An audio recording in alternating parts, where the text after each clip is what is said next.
వెంకటేశ్వర స్వామి ఆలయం దగ్గర చాలా బాధాకరమైన ఘటన జరిగింది.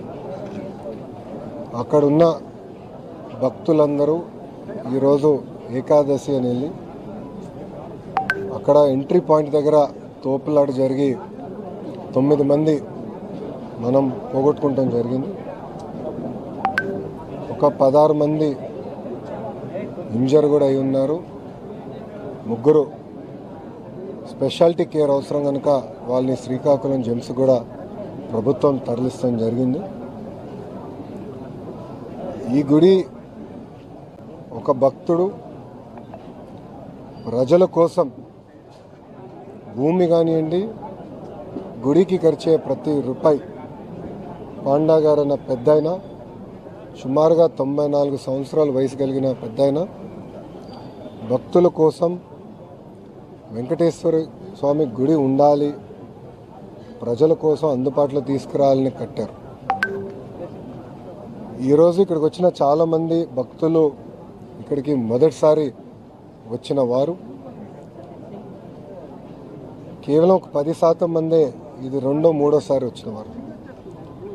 ఈ గుడి గత 4-5 సంవత్సరాలుగా కడతా వచ్చి గడిచిన 4 నెలల్లోనే గుడి ప్రతిష్ఠ కూడా చేస్తాం జరిగింది.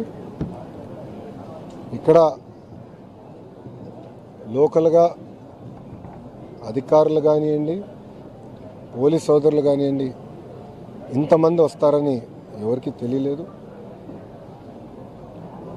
రెండోసారి వచ్చిన భక్తులు కూడా చెప్తున్నారు, గతంలో మేము వచ్చినప్పుడు ఉల్లాసంగా వచ్చి ఎంతసేపు కావాలంటే అంతసేపు దేవుడిని దర్శించుకుని మేము వెళ్ళేదానికి అవకాశం ఉంది. కానీ ఈసారి ఎప్పుడు లేని విధంగా ఎక్కువ మంది భక్తులు వచ్చారు. అక్కడ పైకి వెళ్ళేటప్పుడు 2 తలుపులు ఉంటాయి, 2 మార్గాలు ఉంటాయి, ఒకటి ఎంట్రీకి ఒకటి ఎగ్జిట్కి. గుడి అనేది పొద్దున 6 నుంచి మధ్యాహ్నం 12 వరకు దర్శనం ఏర్పాటు చేశారు. దాని తర్వాత ఒక 3-4 గంటల విరామం తర్వాత మళ్ళీ సాయంత్రం పూట దర్శనాలు ఏర్పాటు చేస్తారు. పొద్దున వెళ్లాల్సిన భక్తులందరూ ఎంట్రీ మార్గం నుంచి వెళ్ళారు. సుమారుగా 11 గంటల 30 నిమిషాలకి, ఎందుకంటే 12ంటికి గుడి ముయ్యాలి కనుక ఎంట్రీ మార్గం అనేది మూసేస్తాం జరిగింది. సో లోపలున్న భక్తులందరూ దర్శించుకుని బయటికి వస్తున్నారు. బయట ఉన్నవారు మళ్ళీ సాయంత్రం వరకు ఉండాలని కొంతమంది లోపలికి వెళ్ళాలనుకున్నప్పుడు ఒకే మార్గం ఉండేగల అక్కడ తోపులాట జరిగింది. దాంట్లో ముందల పైన ఉన్నవారు, అంటే మెట్లు పై మెట్లో ఉన్నవారు ఒక్కొక్కరు పడతా వచ్చి కింద వరకు అందరు పడ్డారు. ఇంకో పక్కన మీడియా మిత్రులందరూ కూడా చూస్తుంటారు, బ్యారికేడింగ్ వేశారు. కానీ ఆ బ్యారికేడింగ్ ఏంటంటే ఫౌండేషన్ 2.5 ఇంచెసే చేశారు. జనరల్గా ఎక్కువ మంది భక్తులు వచ్చిన ప్రాంతంలో మినిమం 6 ఇంచులు లోపలికి వేస్తారు. అది అక్కడ చేయలేకపోయారు. అంతేకాకుండా ఒక సైడ్ మేమందరం చూసాం, ఒక సైడ్లో అయితే అక్కడ బ్యారికేడింగ్ తర్వాత డైరెక్ట్గా సిమెంటే ఉంది, ఒక బీమ్ కూడా ఉంది, డైరెక్ట్గా సిమెంటే ఉంది. సో అటుపక్క పడిన వాళ్ళు చాలా ఇబ్బంది పడ్డారు, కొంతమంది చనిపోతాం కూడా జరిగింది. ఇది మాకు పొద్దున మాకు ఒక అలర్ట్ గ్రూప్ ఉంది మంత్రులకి, మాకు అది దాంట్లో వచ్చిన వెంటనే నేను ఇమ్మీడియట్గా శాసనసభ్యురాలు శ్రీశక్కకి నేను ఫోన్ చేశాను. ఆమె కూడా పొద్దున 1వ తారీఖు కనుక పెన్షన్ కార్యక్రమంలో ఉంది, ఆమె ఇమ్మీడియట్గా అక్కడ బయలుదేరారు. దాని తర్వాత గౌరవ మంత్రి అచ్చెన్నాయుడు గారికి నేను ఫోన్ చేశాను. ఫోన్ చేసి ఏం జరిగిందంటే ఆయన కూడా నేను బయట ఉన్నాను, ఇమ్మీడియట్గా అక్కడికి వెళ్తున్నాను అని చెప్పాను. అధికారులు ఎస్పీ గారు కానీ కలెక్టర్ గారితో కూడా మాట్లాడారు. అందరు కూడా యుద్ధ ప్రాతిపదికంగా ఆ ప్రాంగణంకి వచ్చి ఇమ్మీడియట్గా ఎవరైతే సీరియస్గా ఉన్నారో వాళ్ళకి శ్రీకాకుళం తరలిస్తాం. కానీ ఎవరికైతే ఇక్కడ ఫ్రాక్చర్స్ ఉన్నాయో వాళ్ళని ఇక్కడ పలాస హాస్పిటల్ తీసుకొచ్చి వాళ్ళకి చికిత్స అందజేస్తాం కూడా జరిగింది. గౌరవ ముఖ్యమంత్రి గారు ఈ ఘటన జరిగే సమయానికి హెలికాప్టర్లో ఉన్నారు. కదిరికి ఆయన 1వ తారీఖు పెన్షన్ కార్యక్రమానికి వెళ్తున్నారు. కరెక్ట్గా 12 గంటల 50 నిమిషాలకి సుమారుగా ఆయన హెలికాప్టర్ అక్కడ ల్యాండ్ అయిన వెంటనే మేము ఆయనతో మాట్లాడటం జరిగింది. అప్పటి నుంచి ఇప్పటి వరకు కూడా అంటే ఫోన్ చేసి ఏం జరిగింది, ఎలా ఉన్నా మొత్తం తెలుసుకుంటాం జరిగింది. గౌరవ ముఖ్యమంత్రి గారి ఆదేశాల మేరకు చనిపోయిన ప్రతి కుటుంబానికి 15 లక్షల రూపాయలు ప్రభుత్వం తరపున ఆర్థిక సహాయం అందిస్తాం జరుగుతుంది. క్రిటికల్గా ఇంజన్ అయిన వాళ్ళకి 3 లక్షల రూపాయలు ప్రభుత్వం, ఆంధ్ర రాష్ట్ర ప్రభుత్వం అందిస్తాం జరుగుతుంది. ఈ ఘటన జరిగిన వెంటనే ప్రధానమంత్రి కార్యాలయాన్ని కూడా వివరాలు తెలియజేస్తాం జరిగింది. వాళ్ళు కూడా ఫోన్ చేసి ఏం జరిగింది, ఎలా జరిగిందని కనుక్కుంటాం జరిగింది.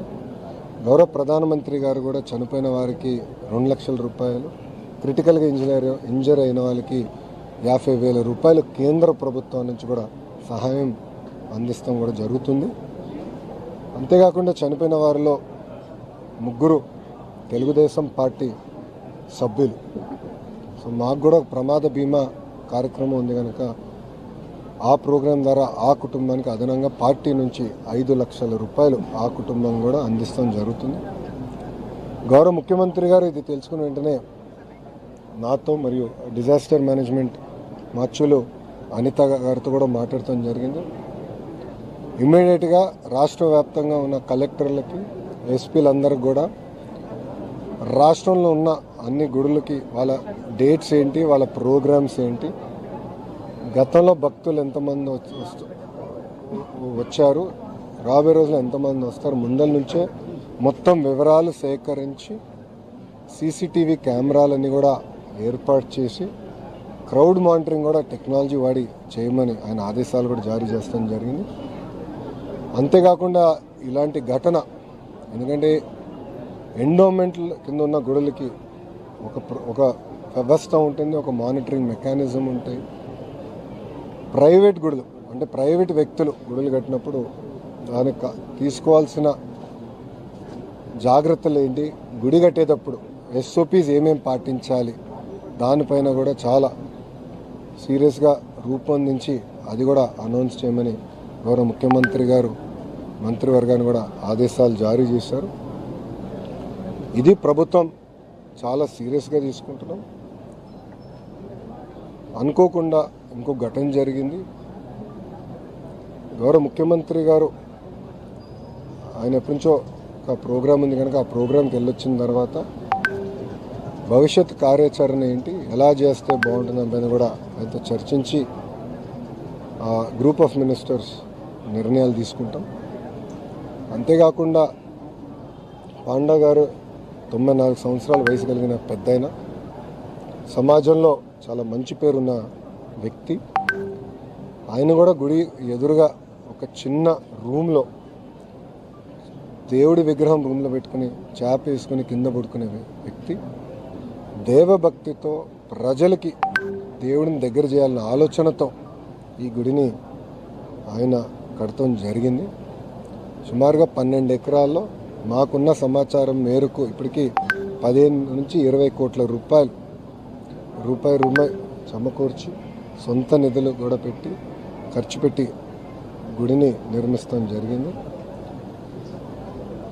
అధికారులు ఇప్పుడు మొత్తం వివరాలు తెలుసుకునేదానికి అక్కడున్న పనిచేస్తున్న పురోహితులు కానివ్వండి, పాండా గారు కానివ్వండి, అదేవిధంగా గుడిని నిర్మించిన అంటే కన్స్ట్రక్షన్ వర్క్ చేసిన వ్యక్తులందరినీ కూడా వాళ్ళని కూర్చోబెట్టి వివరాలన్నీ కూడా ఎందుకు ఏమేమి వాడారు, ఎలా కట్టారు, ఎప్పుడు ఏం కట్టారు. ఎందుకంటే ఇది గుడి ఒకేసారి కట్టింది కాదు, కొన్ని దశల వారీగా కట్టుకుంటూ వచ్చారు. మేము కూడా చూసాం, మెట్ల దగ్గర కొంచెం దశల వారు కట్టారు, ముందర చిన్నది కట్టిన తర్వాత దశల వారు కట్టారు.